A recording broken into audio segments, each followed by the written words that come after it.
I came out of the bathroom in a towel, and my stepfather said, "I'm gonna teach you what happens to women who walk around like that." He dragged me to the bedroom and ripped off my towel while I screamed for help. The door was locked, but he didn't know who was hiding inside the closet. For 20 years I kept this secret. Today I'm going to tell everything. Hi, my dear friends. What a joy to have you here with me once again. Come on in, come closer. I'm here in my kitchen with my hands all sticky from making preserves, you know. I'm making this peach preserve that my whole family just loves. The smell is wonderful, that sweet fruit cooking in the copper pot, stirring slowly so it doesn't stick to the bottom. My grandmother taught me how to make preserves when I was a little girl, and today I make them to sell at the farmer's market every Saturday morning. It's my livelihood, my therapy, and my way of keeping alive the tradition I learned back in the old days. My name is Dorothy Mae Parker, but everyone calls me Dottie. I'm 67 years young, and I've been living here in Willow Springs, Missouri for over 40 years now. I was born in Herman, also here in Missouri, but it was here in Willow Springs that I rebuilt my life, found my peace, became the woman I am today. Look at this pot bubbling, these glass jars all lined up waiting to receive the hot preserves. Each jar represents an achievement, a victory, a day I survived and chose to keep going. You know when I started making preserves to sell? It was in 2005, when I finally retired from the shoe factory where I'd worked for over 20 years. I wanted something of my own, something that reminded me of the good things in life, of my grandmother's traditions, of the smell of home cooking that fills a house with warmth. I started selling to neighbors, then at the farmer's market, and today I have regular customers who order every month. Some people come from other towns to get my peach preserves, my fig preserves, my grape jelly. It's a blessing, I tell you. This kitchen here, with the wood stove I still use to make the preserves, it gives a special flavor, you know? With the antique glass jars I inherited from my mother-in-law, with the embroidered dish towels my granddaughters gave me as gifts. This is my sacred corner. Here I pray, here I think, here I thank God for being alive and able to tell my story. Because, my dear friends, the story I'm going to tell today isn't easy. It's heavy, it's painful, but it's real. And if I'm here today, stirring this preserve with a wooden spoon, it's because God had a purpose for my life. Before I continue, I want to ask a special favor from those of you watching me now, okay? If you're enjoying this moment here with me, if the smell of these preserves is reaching you through the screen, click that little like button down there, subscribe to Grandparents' Tales, and turn on the notification bell so you don't miss any of this grandma's stories. And tell me in the comments, which town are you watching from, and what time is it there? Are you having your morning coffee? Is it your lunch break? Or is it already late afternoon, that time when we sit down to rest a bit? I love reading each comment, knowing where you're from, feeling like I'm keeping company with so many good people scattered across this great country. Tell me, will you? Let's create this chain of caring, of sharing, of welcome. Well, my dear friends, the story I'm going to tell today, it still affects me to this day. It happened a long time ago when I was a young woman, 20 years old, full of dreams but trapped in a situation that seemed to have no way out. Today I'm 67, with my white hair, my wrinkles that tell every story I've lived, but back then, I was just a scared girl, trying to survive under the same roof as a man who should have protected me, but who became my worst nightmare. A man who had power, who had money, who owned land, and thought that made him own people too. But God, my dear friends, God always has a plan. And his plan for me included a miracle inside a closet. But I'll tell you all about that carefully, calmly, from the beginning. Are you ready for this journey? Then grab your coffee, get comfortable there, and come with me into the memories of a Dorothy who was still learning to be strong. I was born in Herman, Missouri in 1958, in a humble but well-kept little wooden house near the main church. My mother, Helen Louise Mueller, was a petite German woman, blonde with light eyes, who spoke English mixed with German that was just charming. She sewed for others, made clothes on commission right in our living room, on that old Singer sewing machine that made a rhythmic sound that put me to sleep when I was little. The smell of new fabric, of thread, of starch. All that stayed etched in my memory as the smell of home, of comfort, of mother working while humming softly. My biological father, William Bill Henderson, died when I was only 5 years old. It was an accident at the sawmill where he worked. A log came loose and crushed him instantly. I remember little of my father, but I hold on to the image of a big man with calloused hands who would toss me in the air and catch me laughing. I remember the smell of sawdust he brought home on his clothes, the mustache that tickled when he kissed me. When he died, my mother was widowed at 28, with 2 small children to raise, me, who was 5, and my brother Robert William, Bobby, who was 10. My brother Bobby was my childhood hero. He was strong, brave, defended me from boys who picked on me at school. We'd play in the churchyard, hide and seek among the apple trees there, making little houses with old crates. Bobby taught me to climb trees, to catch fish in the creek, to make a slingshot from a willow branch. He was one of those big brothers who takes his little sister everywhere, you know? I stuck to him like glue. We were poor, but we didn't go hungry. My mother sewed day and night, her fingers always marked by needle pricks. We ate a lot of coffee cake, that sweet bread my mother made every Sunday, with cinnamon sugar crumble on top. We ate homemade jam that she made from whatever fruit appeared. In winter, she made thick stew with meat, cabbage, and potatoes that warmed our souls. The neighbors traded food among themselves. One brought sausage, another brought bread, another brought butter. It was a close-knit community of hard-working, honest people. I attended the local elementary school, walked there every day in my patched but always clean uniform. My mother insisted on this. We might be poor, but we had to be clean, neat, with dignity. I liked school, was a good student, loved to read.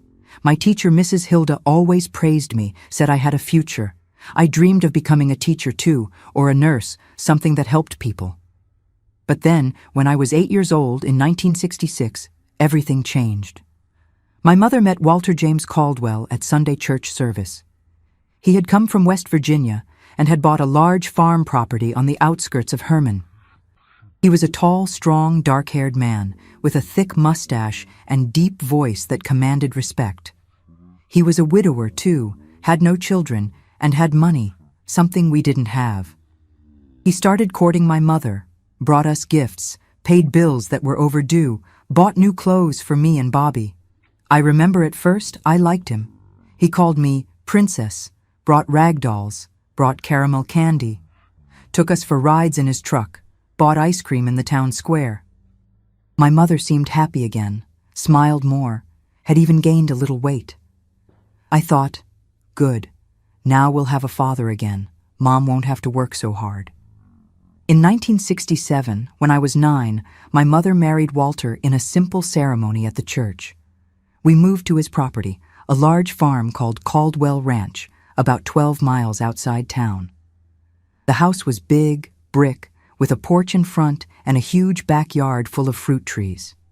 There was a chicken coop, pig pen, dairy cows, tobacco fields. For me and Bobby, coming from the cramped little house in town, it seemed like paradise. But Bobby, who was older, smarter, didn't like Walter. He'd tell me quietly when we were alone, "Dottie, this man is fake. He's only nice when people are watching. Keep your eye on him." I didn't really understand what my brother meant. Walter was stern sometimes, yelled at the farmhands, but with me and my mother, he was attentive. I thought Bobby was jealous, didn't want to accept a stepfather. Over time, things slowly changed. Walter started drinking whiskey every day, said it was a farmer's custom. He'd sit on the porch with the bottle beside him, smoking hand-rolled cigarettes, giving orders to the workers in a thunderous voice. My mother started getting quieter, more withdrawn. She didn't hum anymore while sewing. Smiles became rare. I grew up on that farm, helping my mother in the house, taking care of the chickens, picking vegetables from the garden. I played with the daughters of the farmhands who lived in houses at the back of the property, jumped rope, made dolls from corn husks. But there was something strange in the air, a tension I couldn't explain. Walter had started looking at me differently. When I passed near him, he'd follow me with his eyes. When I helped serve lunch, he'd make comments about how I was growing up, becoming a young lady. My mother would lower her head and say nothing. Bobby, who was 15 when we moved to the farm, started rebelling against Walter. They argued constantly. Walter wanted Bobby to work in the fields like the farmhands, waking up at 4 in the morning, but Bobby wanted to continue his education. "Education, don't fill your belly," Walter would yell. "Here you work, or you leave." The fights got worse, until one night in 1972, when Bobby was 18 and I was 14. The final fight happened. Walter had drunk too much and started hitting my mother because the food was cold. Bobby got in the middle, pushed Walter, and the two went at each other. Walter grabbed the shotgun that hung on the wall and pointed it at my brother. "Get off my property now, you good-for-nothing, or I'll kill you." My mother threw herself in front, crying, begging. Bobby looked at me, eyes full of tears, and said, "I'm sorry, little sis. I can't protect you from here, but one day I'll come back." And he left, in the middle of the night, with nothing, just the clothes on his back. I was left without my brother, without my protector. And it was from there that the real hell began to take shape in my life. After Bobby left that night in 1972, the house became heavy, silent, as if someone had died. I was 14 and felt more alone than ever. My mother cried for 3 straight days, locked in the bedroom. Walter walked around the house like a king who had just expelled an enemy from his kingdom, proud, chest puffed out. He looked at me with that corner-of-mouth smile that made me shiver. In the first months after Bobby's escape, Walter completely changed the way he treated me. He started giving me gifts, a new dress, a pair of shoes, a cheap necklace. But each gift came with a lingering look, with a comment that made me ashamed. "You're getting pretty, Dorothy." Every day more like a grown woman. I'd lower my head and run away, but there was nowhere to go. The farm was isolated, far from everything and everyone. My mother had started taking some pills that Walter brought from the pharmacy. "It's to calm her nerves," he'd say. But I saw that my mother was getting more and more withdrawn, slower, sleeping all day. She who used to be energetic, hard-working, now spent hours lying down staring at the ceiling. When I tried to talk to her, she'd only murmur, "Everything's fine, honey. Let your mother rest." I realized he was drugging her on purpose, but I was too young, too scared to do anything. At 15, in 1973, I was already working like an adult. I'd wake up at 5 in the morning to milk the cows, tend the garden, clean the house, cook for Walter and the farmhands. He had taken me out of school saying that women don't need education, they need to know how to take care of a home. I begged, cried, said I wanted to finish my studies, but he was categorical. "While you live under my roof, you do what I say." It was around this time that his looks got worse. He started bumping into me on purpose when I passed through the narrow hallway of the house. He started making comments about my body in front of the farmhands, who laughed uncomfortably and looked away. "This one's turning into quite a woman, ain't she, Joe?" And Joe, the foreman, would just shake his head and leave quickly. I felt a deep shame, a humiliation that burned inside. When I turned 16 in 1974, Walter started touching me. It started accidentally, a hand on my back when I was washing dishes, a squeeze on my shoulder when I passed near him, a pat on my hair while I was sitting sewing. I'd shrink up, get stiff as a board, but didn't know what to do. Where could I run? There was no one. My mother was drugged. My brother had disappeared into the world. I didn't know anyone in town, had no close relatives, had no friends. I remember one Sunday afternoon, after church service, the only outing I had because Walter insisted on going to church to keep up appearances as a good man. I tried to strike up a conversation with Mrs. Amelia, an elderly lady from the community, tried to let slip that things weren't going well at home. But as soon as I started talking, Walter appeared out of nowhere, grabbed me by the arm forcefully, and said, smiling at the lady, "Excuse me, Mrs. Amelia, but Dorothy here has a very fertile imagination, makes up such stories. Teenage girl stuff." And he dragged me to the truck. On the way back, he drove with one hand and with the other squeezed my knee hard, leaving a mark. "Don't try to talk to anyone, you hear? Nobody's gonna believe you. I'm a respected man here. You're nothing." I spent from 16 to 18 in emotional hell. Walter controlled me completely. He decided what clothes I wore, always had to be covered, so as not to give ideas to the farmhands, he said. But when we were alone in the house, he'd make me wear short, low-cut dresses to get used to being a woman.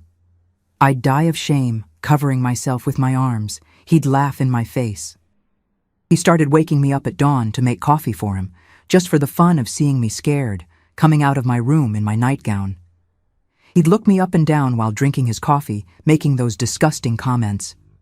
"Got some curves hidden there, huh, Dorothy? Who you saving them for?" I'd tremble with fear, with rage, with helplessness. When I turned 18 in 1976, I had already become a shadow of myself. I didn't smile anymore, didn't talk, lived with my head down. I had tried to run away once, packed a bundle of clothes hidden and was going to leave at dawn. But he found out.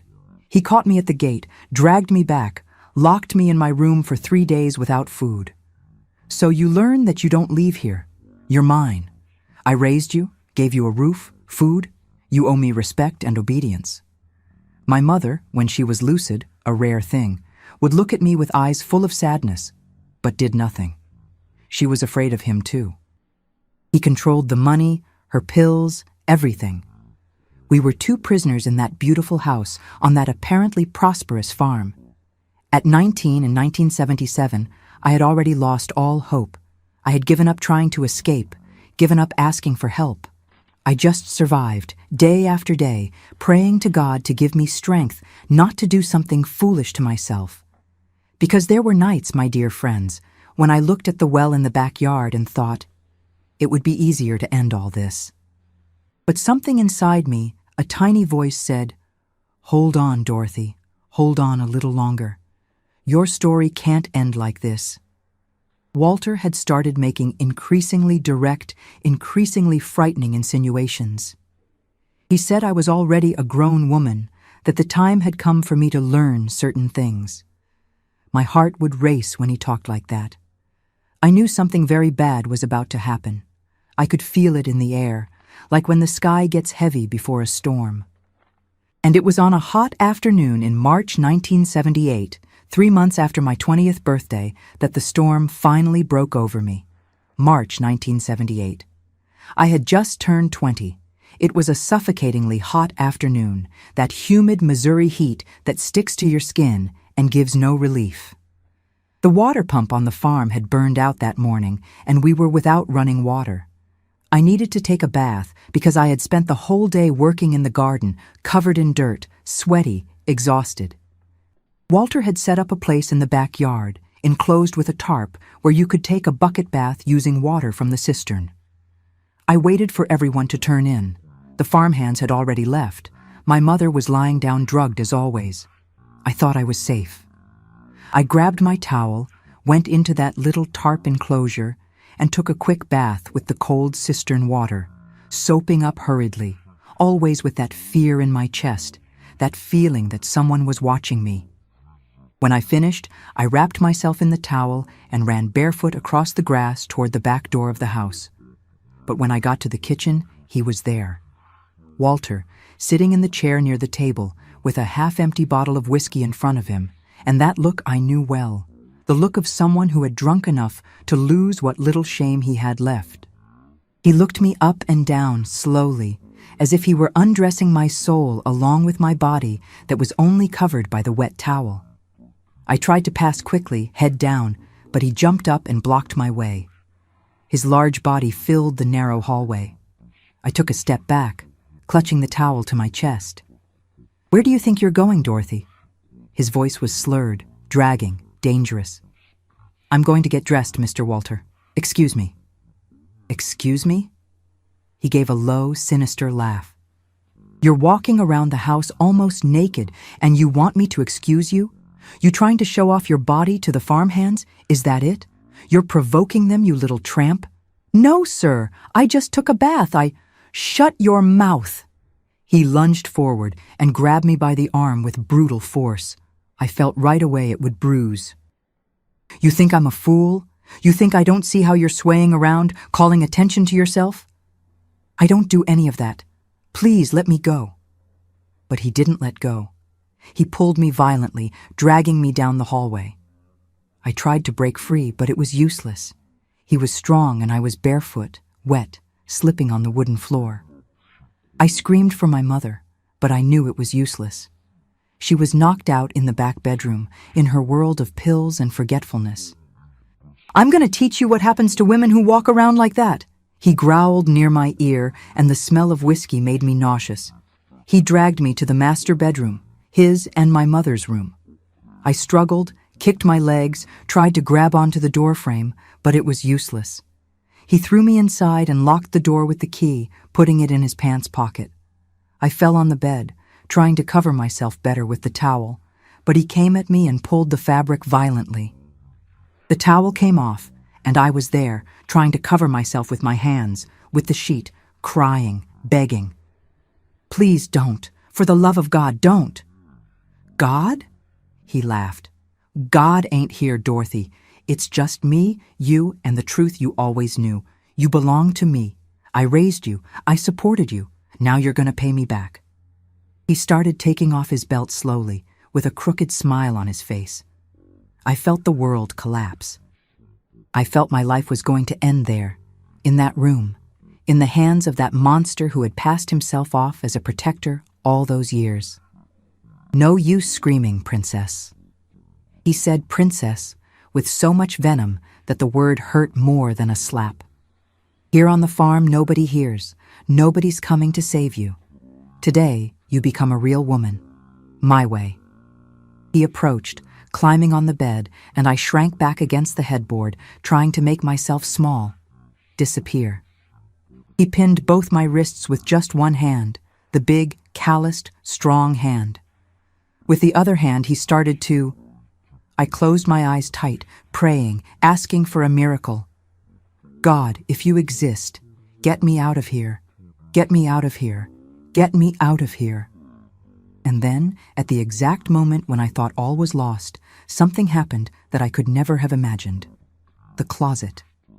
That huge solid wood closet against the bedroom wall. Its door suddenly opened, with a loud creak that cut through the silence like thunder. Walter froze on top of me, still holding my wrists. He turned his head, and I turned too. And from inside that closet came my brother Bobby. I blinked, thinking I was seeing things, that fear had made me delirious. But it was him, older, stronger, his face marked by years of struggle and survival. And in his hand, gleaming in the dim light coming through the window, was the machete Walter kept in the bedroom for clearing brush. Bobby didn't say anything. Not a word. He just came out of that closet like an avenging angel, and in one quick movement pressed the cold blade of the machete to Walter's neck. Time stopped. I stopped breathing. Walter, who was so brave, so powerful, went white as a sheet, started trembling. "Get off my sister." Bobby's voice was low, controlled, but had a weight of death in it that made even my blood freeze. "Get off now, or your head rolls on this floor, and I'm gonna love watching it happen." Walter released my wrists slowly, his hands shaking. He got off the bed backwards, stumbling, falling to his knees on the floor. He was just in his underwear, pathetic, sweating cold. I covered myself with the sheet, still not believing what I was seeing. My brother had come back. My brother had saved me. He was there, real, after 6 years gone. "Bobby," I managed to whisper. "Stay quiet, little sis." He didn't take his eyes off Walter. I'll take care of this now. And the biggest turning point of my life began. Walter was there, on his knees on the floor, trembling, with the blade of the machete still pressed to his neck. My brother Bobby held the weapon with a steady hand, not trembling even a millimeter. His eyes were those of someone who had seen a lot of bad things in those 6 years away from home. Someone who wasn't afraid of anything anymore. I could see the vein pulsing in my brother's forehead, his jaw locked with contained rage. "Bobby, how are you? How are you here?" I managed to ask, still clutching the sheet, still not believing this was real. My voice came out thin, broken, almost a whisper. "I came to get my documents, little sis." He spoke without taking his eyes off Walter, his voice low but firm as stone. "I came in through the bedroom window early this morning when you all were at church. I needed my papers to get a steady job in Kansas City, in construction. Everything was going fine, got my documents, was going to leave through the same window. But then I heard the commotion, heard you screaming." He paused, and I saw his chin tremble for a second before continuing. "When I heard your screams, little sis, when I heard him dragging you down the hallway, I couldn't leave. I hid inside the closet, my heart beating so hard I thought he'd hear me. I stayed in there, in the darkness, praying that I'd heard wrong, that he wasn't going to do what I was imagining." His voice got thicker, full of emotion. "But when he locked that door, when he pulled off your towel, when I heard you crying and begging, I knew that either I came out of that closet now or I was going to carry that guilt for the rest of my life." He pressed the blade a little harder, and I saw a trickle of blood run down Walter's neck. The man whimpered softly, pathetic. "I thank God every day for making me stay, because if I had left before hearing your screams..." His voice failed completely. I saw tears run down my brother's face, wetting his stubble, but his hand remained steady on the machete handle. "Please." Walter started whimpering, his voice thin and whiny.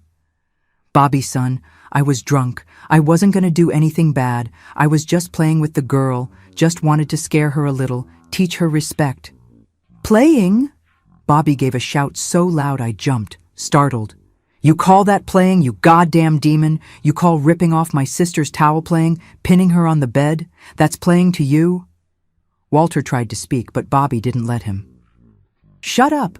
Shut up before I do something here I'll regret later, because I really want to, you hear? Really want to stick this machete in your throat and watch you choke on your own blood." I had never seen my brother like this. The Bobby I knew was sweet, protective, patient. This Bobby here was a man who had been hardened by life, who had learned to survive on the streets, who had no more patience for cowards. He pulled back the machete for a second, and I thought he was going to back down. But no. He used his other hand to slap Walter across the face so hard the man fell sideways on the floor, moaning, the red mark of fingers appearing immediately on his cheek.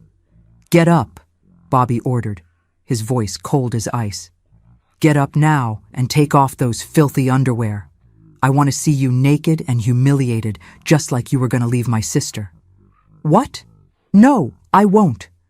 "I said take them off." Bobby raised the machete. "Either you take them off, or I'll take them off along with a piece of your flesh. Choose." Walter obeyed, crying, humiliated, his hands shaking so much he could barely pull down his underwear.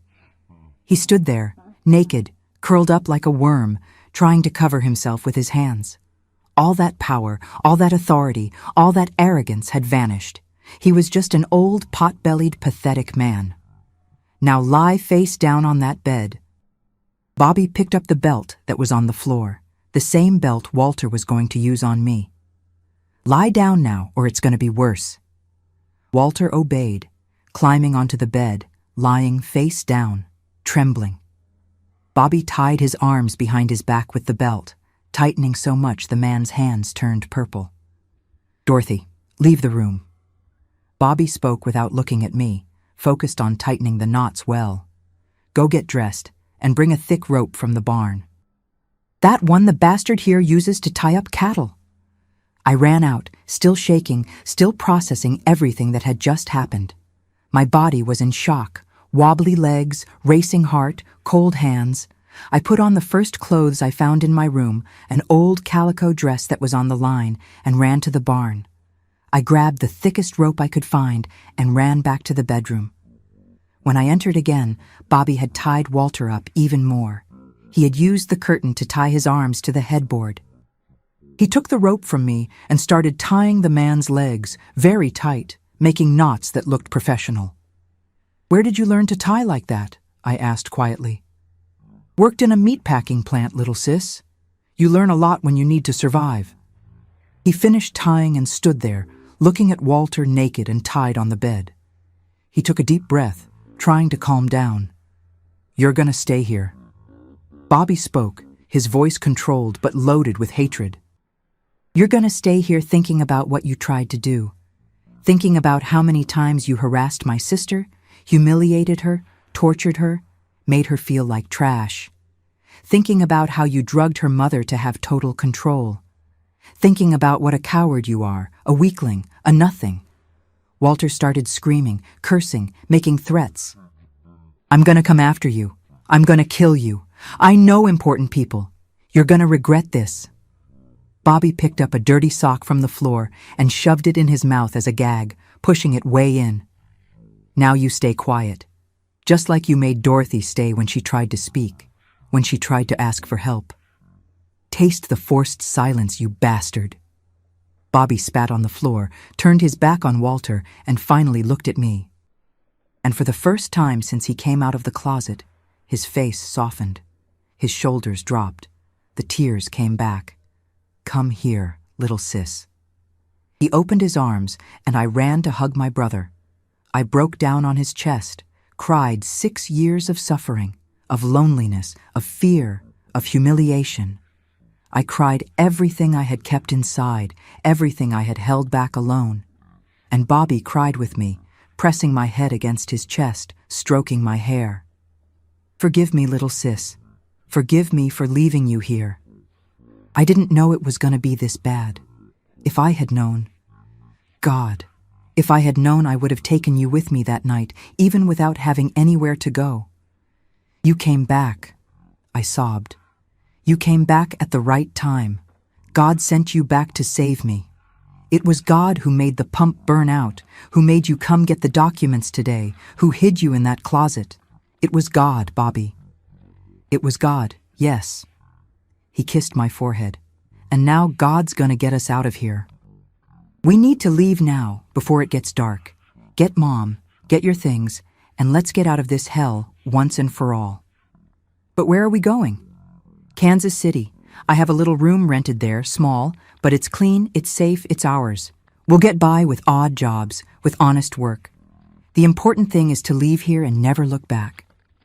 We went to the back bedroom, where my mother was lying down. She was half awake, staring at the ceiling with that empty look as always, mouth half open, hair disheveled. When she saw Bobby, she blinked slowly, confused, as if seeing a ghost. "Bobby, is that really you, son? Or am I dreaming again?" "It's me, Mom, flesh and blood." He knelt beside the bed, took her hand. "I came to get you both. We're leaving here."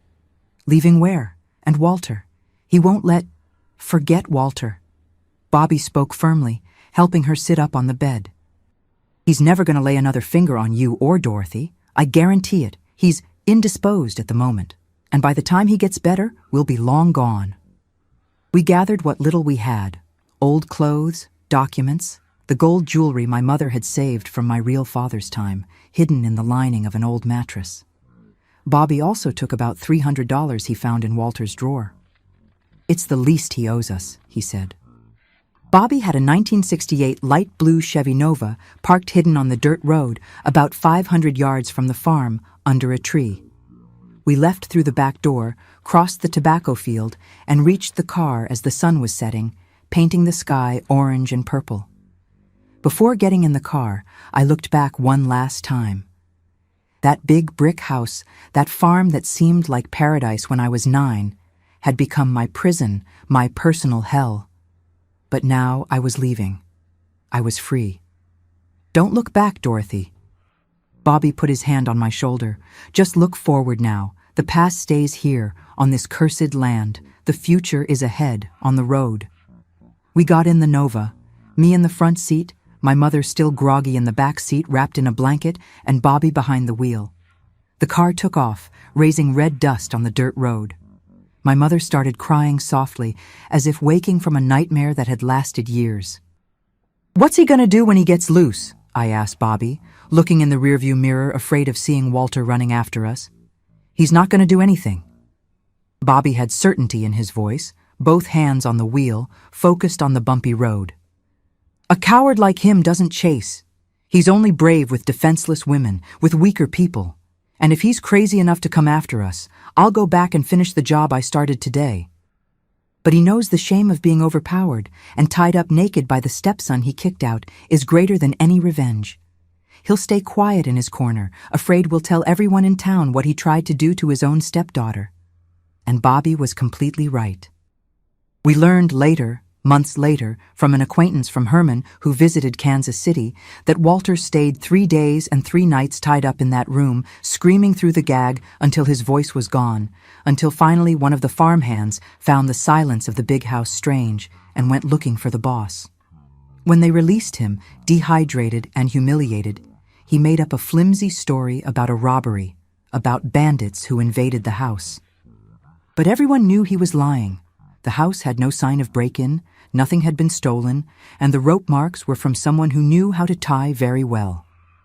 The shame was so great that he sold Caldwell Ranch 6 months later, for a price well below market value, desperate to get out of there.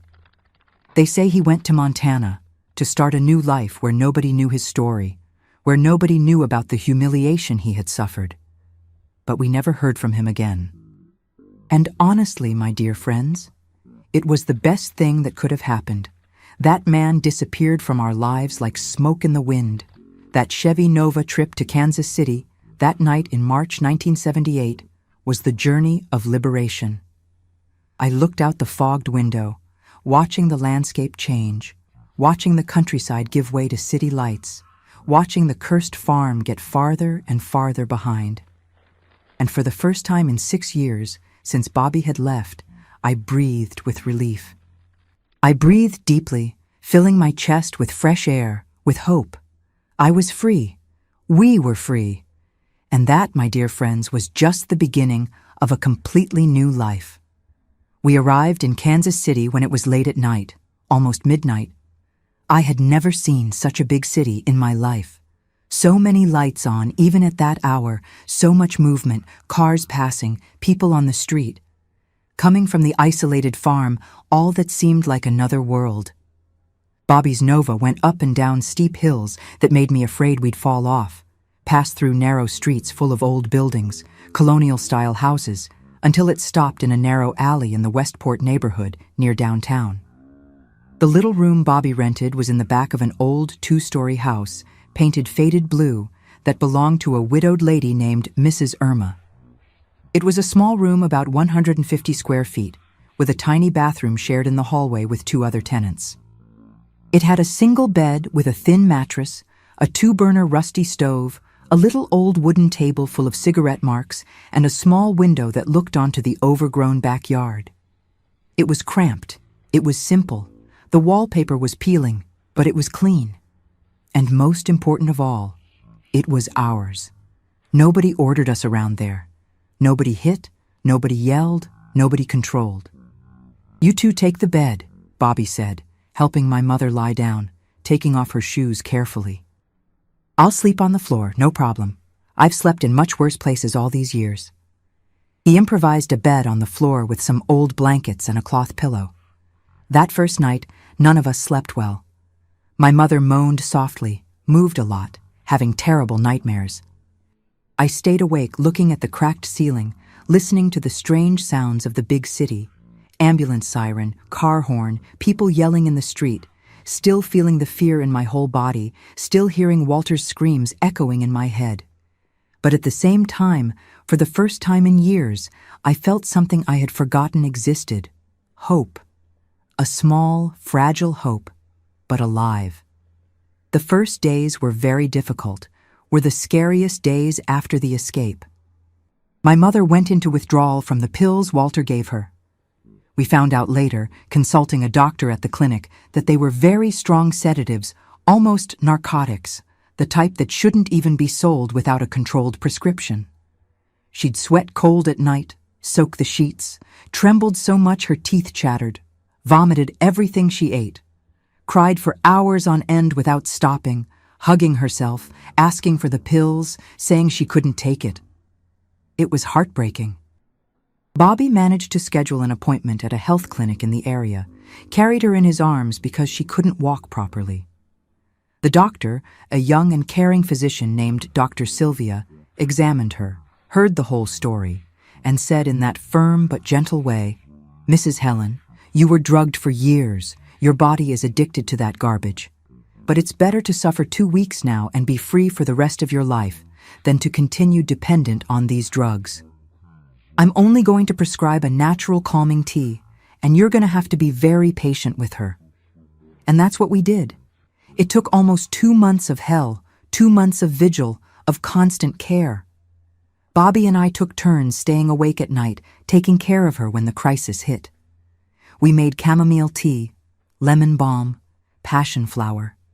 We held her when she trembled. We cleaned up when she vomited. We talked, prayed, sang softly those old songs she used to sing when we were children. And then, slowly, like a flower opening after winter, my mother began to be herself again. It was like watching a person resurrect from the dead. Her eyes, which were opaque, empty, started clearing, gaining brightness again. Her voice, which was weak and dragging, became firmer, clearer. Her movements, which were slow and uncoordinated, recovered precision, delicacy. She started making food for us, a simple soup, rice, and beans, tidying up the little room, washing clothes in the backyard sink. And one day, 2 months after our arrival, I heard her humming softly while sweeping the floor. It was one of those German songs from her childhood that her grandmother sang. I cried with joy. My mother was back.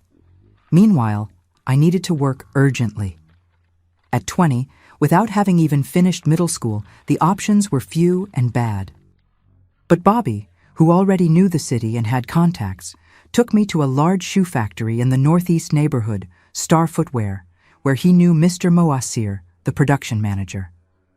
I got a position as a production assistant on the assembly line where we glued shoe soles 8 hours a day, Monday through Saturday. The work was heavy, extremely repetitive, numbing. Pick up the piece, apply glue, press, pick up the next one, apply glue, press all day, non-stop. The strong smell of glue gave terrible headaches at first, made me dizzy. My hands got hurt, with calluses, with small cuts. I'd come home every day with my back aching, arms aching, exhausted. But at the end of the month, when I received that envelope with the money counted out inside, it was a feeling I can't describe. That money was mine. I had worked to get it. I had autonomy, had dignity, had freedom.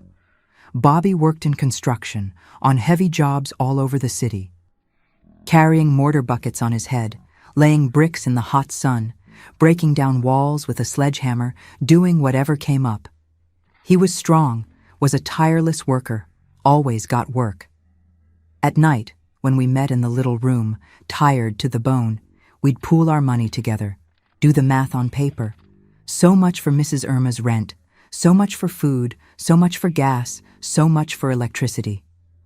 And what was left, even though it was little, we religiously saved in a glass jar that we kept hidden under the bed, covered with cloth. It was our savings, our future. My mother, as soon as she got completely better, started sewing again. She'd take in clothes from neighbors to mend, hem pants, adjust dresses, replace zippers, sew on buttons. It wasn't much money, some change here and there, but it helped. And more important than the money, she was happy again. She was alive, she was useful, she was busy with something she liked. Seeing her sitting at that old Singer machine that Mrs. Irma lent her, sewing and humming, was a blessing. In 1980, 2 years after our escape, 2 years of hard work and savings, we managed to save enough money to rent a small house of our own, still in Westport, but on a quieter street. It had 2 tiny bedrooms, a living room, a kitchen, a small bathroom. It wasn't much. The walls had moisture, the floor was uneven, but it was ours. Everyone had their corner, their privacy, their space. I decorated my little room with flowered calico curtains my mother sewed, with cheap landscape pictures I bought at the flea market, with a patchwork quilt I got as a gift from Mrs. Irma when we moved. It was small, it was simple, but it was mine, my refuge, my world. It was around this time, working at the factory for 2 years already, that I met Harold Eugene Parker. He worked in the same place, was supervisor of the packaging sector, responsible for organizing the shoes in boxes and preparing them for transport. A simple man, a few words, honest, 10 years older than me. He was 30 when we met. He was a widower without children. His wife had died of leukemia 3 years earlier, and he still carried that sadness in his eyes. Harold was calm, respectful, polite. He treated me with a kindness I didn't know, that I didn't know existed.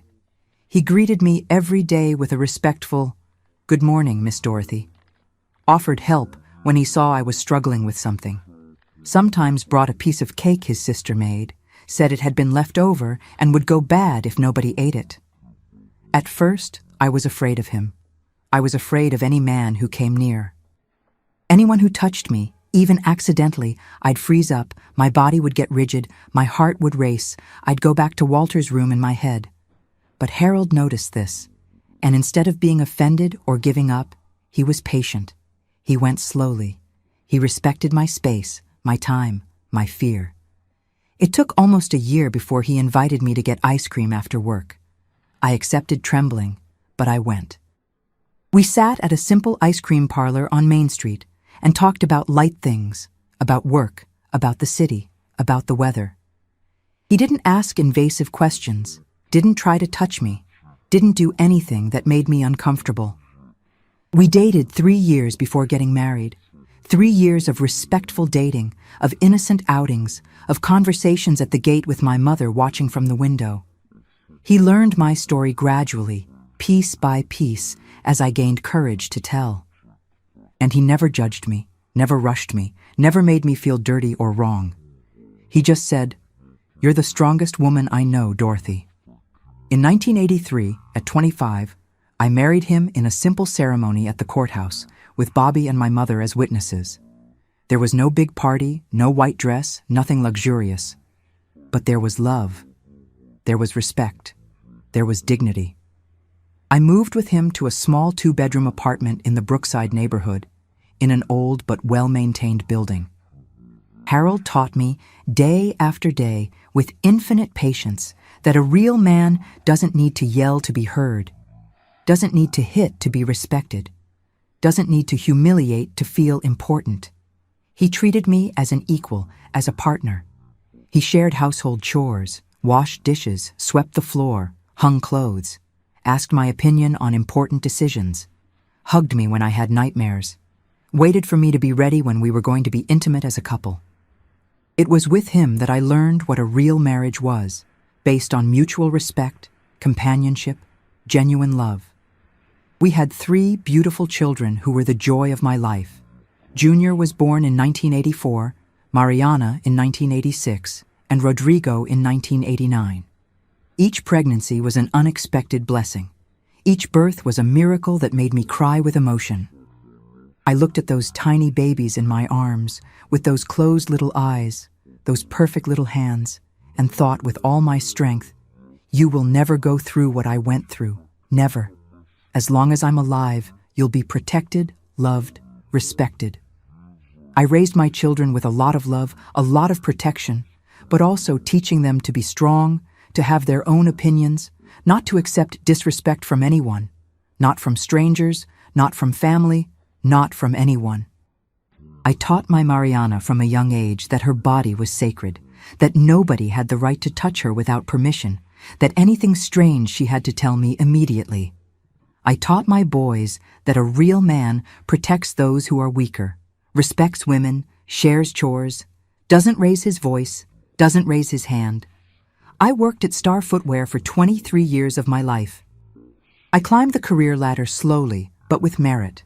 From assistant to specialized operator, then to line supervisor, gaining respect from colleagues, from bosses. I retired in 2001 at 43 because I had started working very young, at 20, and had contributed enough time to Social Security.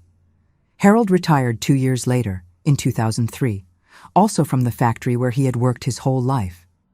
My mother lived with us, between our house and Bobby's house, until 1995, when she passed away at 65 from a sudden heart attack while sleeping. She died in peace, surrounded by love, far from that cursed farm, far from that man who almost destroyed her. At the funeral at Mount Olivet Cemetery, Bobby held my hand tightly and said with a choked voice, "We did it, little sis. We saved her. She died free and happy." Bobby married late, only at 45, to a wonderful woman, plump and cheerful, named Lourdes, who sold food at the farmer's market. They didn't have children, but they were happy, were companions, laughed a lot together. He worked until he retired as a respected construction foreman, having built important buildings throughout Kansas City. He died in 2015 at 63 from lung cancer. He smoked his whole life, never managed to quit. He was the bravest man I knew, my hero, my protector, my dear brother who saved my life. Harold, my faithful companion, passed away in 2010 at 72 from serious complications from diabetes. It was 27 years of happy marriage, of true companionship, of mature and respectful love. I miss him every single day. I talk to his picture on the nightstand. In 2005, 5 years before Harold passed, we decided to leave Kansas City. The city had grown too much, become too big, too busy, too noisy. Violence had increased. Traffic was chaos. We didn't even know the neighbors next door anymore. We wanted a calmer, quieter place, more like a small town, to enjoy retirement in peace. That's when we discovered Willow Springs, a small, welcoming town in southern Missouri with less than 30,000 inhabitants, where everyone knew each other, greeted each other on the street, where there was still a Sunday farmers market and packed church services. We bought a simple but nice yellow house with a big yard and fruit trees, using the money from selling our apartment in Brookside. We moved there in June 2005, and it was the best decision we made. Willow Springs welcomed me with open arms. The neighbors brought welcome cake. The community was small, united, supportive. Here, I finally found the true peace I had always sought. Here, I started making preserves to sell at the market, resuming my German grandmother's old tradition. Here, I made sincere friendships. Here, I built the last phase of my life, a good, honest, simple, but happy life. My 3 children grew up, married well, gave me 7 beautiful grandchildren who are the light of my eyes. They live in Kansas City still. They have steady jobs there, established lives, but they come visit me religiously every month, fill my house with joy, with children's laughter, with tight hugs that almost knock me down. I never went back to Herman. Never set foot on that cursed land again. Bobby went there once in 2000, driven by morbid curiosity, just to see what had happened to the farm. He came back and told me. Caldwell Ranch had become abandoned pasture. The house was falling apart, broken windows, weeds taking over. And he learned from an old acquaintance that Walter had died in 1995, alone in a dirty little boarding house room in Billings, Montana, from cirrhosis of the liver, his liver destroyed by whiskey. He died the way he lived, bitter, alone, destroyed by his own evil and his own vices. When Bobby told me this, expecting some strong reaction, I felt nothing. No anger, no relief, no satisfaction. Just nothing. An emptiness. That man didn't deserve even my feelings, my thoughts, not a second of my attention. What I feel today, my dear friends, after everything, is deep gratitude. Immense gratitude for having survived when I could have given up. Gratitude that my brother came back on that exact day. Gratitude for every day of peace I lived after hell. Life taught me, with all its cruelty and all its kindness, that we can rise from the ashes, can start from scratch, can be genuinely happy after going through hell. And I am living proof, breathing, smiling, making preserves in my kitchen in Willow Springs, that this is true. Today, at 67, I live here in this yellow house with a green gate on Hydrangea Street in Willow Springs, the same town that welcomed me 20 years ago and gave me the peace I searched for my whole life.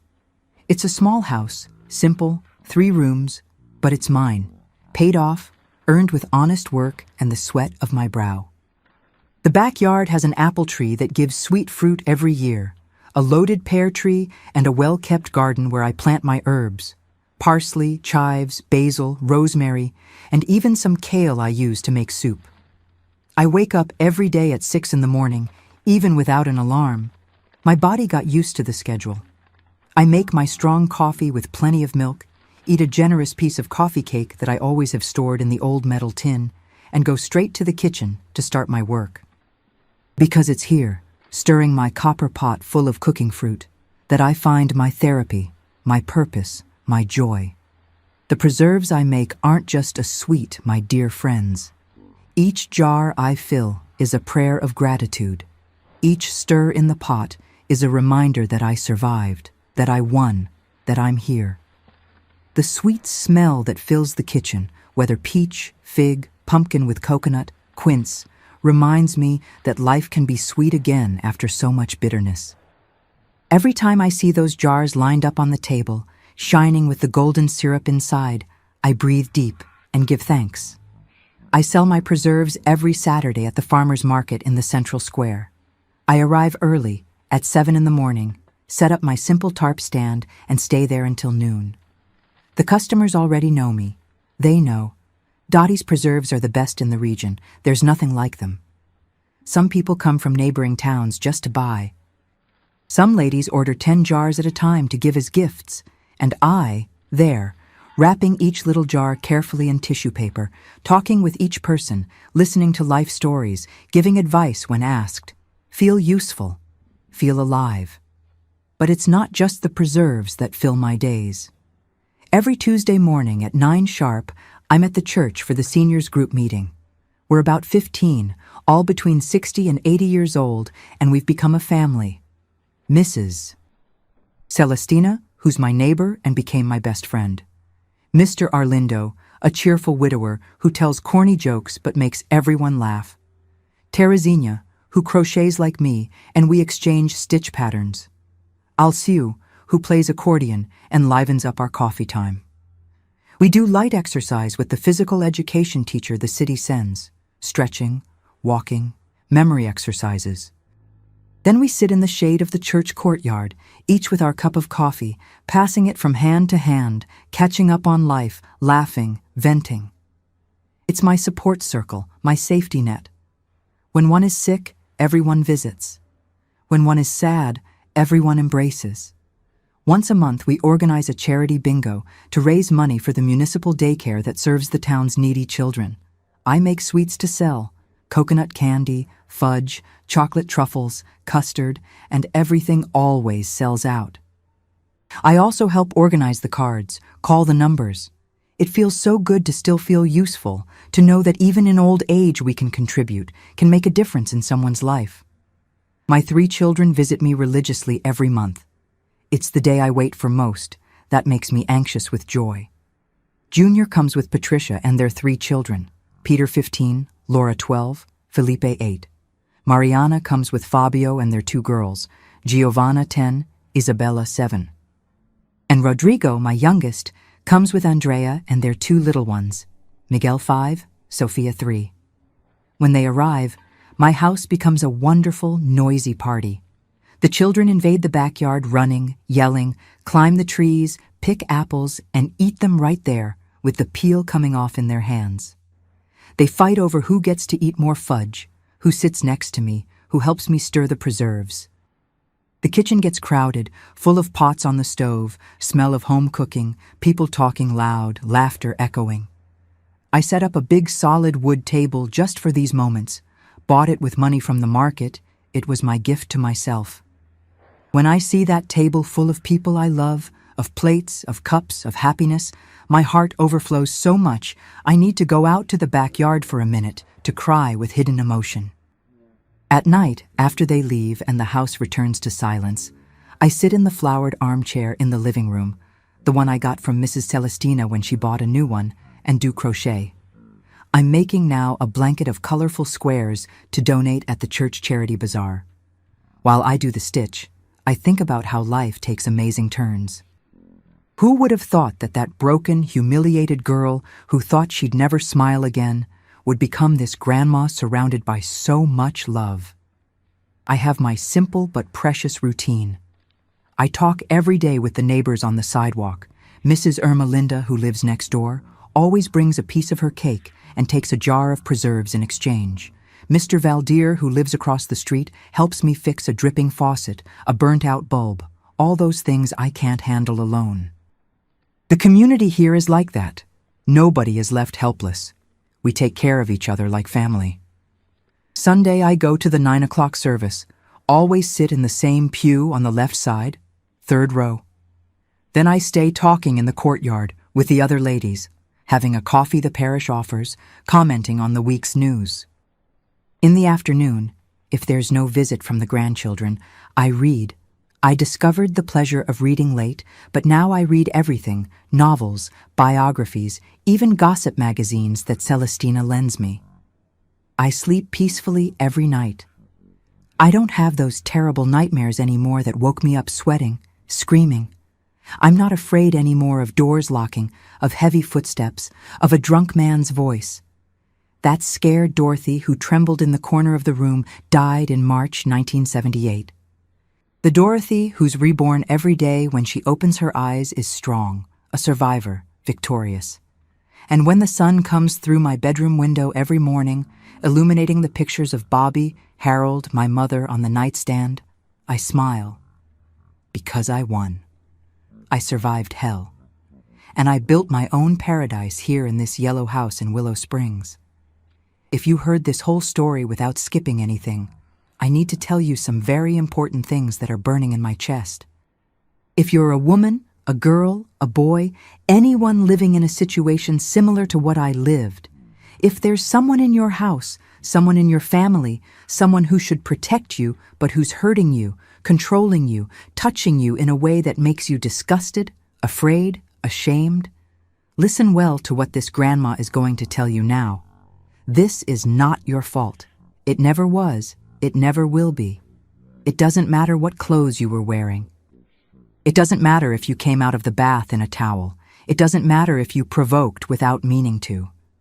The fault is never the victim's. The fault is always, always, always the one who abuses, who hurts, who uses power to destroy someone weaker. I spent years feeling dirty, feeling guilty, thinking that if I had done something different, if I had behaved better, Walter wouldn't have harassed me. It took me decades to understand that I did nothing wrong. The monster was him, not me.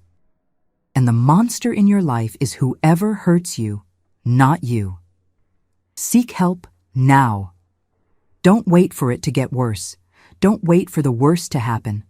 Talk to someone you trust, a teacher, neighbor, friend, distant relative, priest, pastor, anyone. If you can't speak in person, write a note and leave it in someone's backpack. Send a message, call a help number. In the United States, there's the National Child Abuse Hotline, 1-800-422-4453, that works 24 hours. The National Domestic Violence Hotline is 1-800-799-7233. In every country in the world, there are authorities. There are organizations waiting to help you. You are not alone. Silence is the abuser's greatest ally. They count on your shame, your fear, your silence to continue hurting you. Break that silence. Scream if you have to, but don't stay silent. And you who aren't going through this but know someone, suspect someone, a classmate, a neighbor, a child at school who's different, sad, scared. Don't pretend you don't see. Offer help. Ask if everything's okay. Sometimes a word of support, a friendly shoulder, is the difference between life and death for someone who's suffering. I survived because my brother came back, but not everyone has a Bobby hidden in the closet, so you need to be someone's Bobby. You need to be the one who saves, who protects, who reports. And to you who survived, who already left hell, I understand you. I know the marks don't go away, that some days you still hear the abuser's voice in your head, that some nights you wake up sweating from a nightmare. But I promise you, you can be happy again. You can trust again. You can love again. You can build a good, dignified life, full of love after the storm. I am living proof of that. At 67, making preserves in my kitchen, surrounded by grandchildren, I am proof that life continues after trauma, that you are stronger than your past, that you deserve to be happy. Now I need you to help me with something very important. This video here, this story I told, can save a life. It might be the story someone needed to hear to have the courage to ask for help. So I beg you, subscribe to Grandparents' Tales now, right now, and turn on the notification bell. Don't leave it for later. Do it now. And there's more. Comment your name and your age, and I'll be grateful. Do this now. Don't wait another minute. Because every second counts when we're talking about saving a life. Thank you for listening to me, my dear friends. May God bless each one of you.